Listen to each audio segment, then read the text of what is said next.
Skill trees, Easter eggs, round-based maps, Cold War Zombies really did have more content than I think most of us expected. Today I just want to reflect on where things are with Vanguard, where I hope they're going, and lastly where I'll be going. But first, if you're new here, welcome. If you've been around before, welcome back. My name is Dave, and let's just get right into it. So, Vanguard.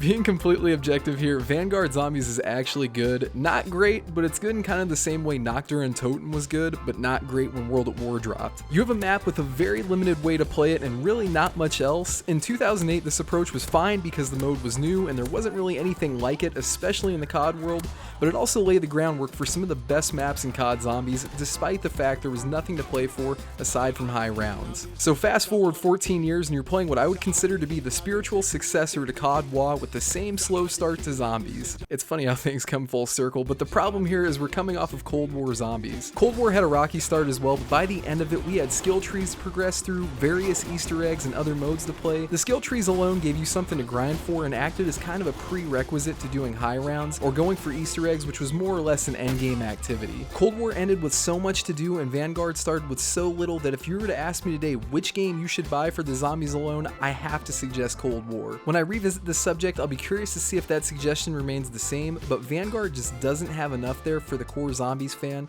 and as someone making videos for that audience, it really hurts. I'm extremely hopeful that Vanguard Zombies gets some additional content and shifts back to round-based maps or something else with more of a reason to grind, and hopefully an adjusted power curve that lets players use weapons other than the shotgun so early. Now, I know a lot of you have stayed on Cold War for a second year, and I don't blame you, even though that's not something I really want to do. From a content creator standpoint, this is tough because I want to bring you all with me to the next game, but the next game isn't quite ready yet. As far as where I'm going, I've got big goals for 2022, and I would really like to see the channel hit 100K. I have to balance out content that brings new people in along with content that's entertaining, and I want to take this year to do my best to merge those two things so I don't build an audience that's only looking for one specific type of video for just one game and will watch pretty much anything else I post. So heads up, you might see some content over here that isn't just COD loadouts, and if you drop a like on it, I'll love you forever. Speaking of other videos, I'll leave some links down at the bottom, but thank you all so much for the insane growth last year. It's unfreaking believable. I couldn't do it without you. So with all that said, let's crush 2022.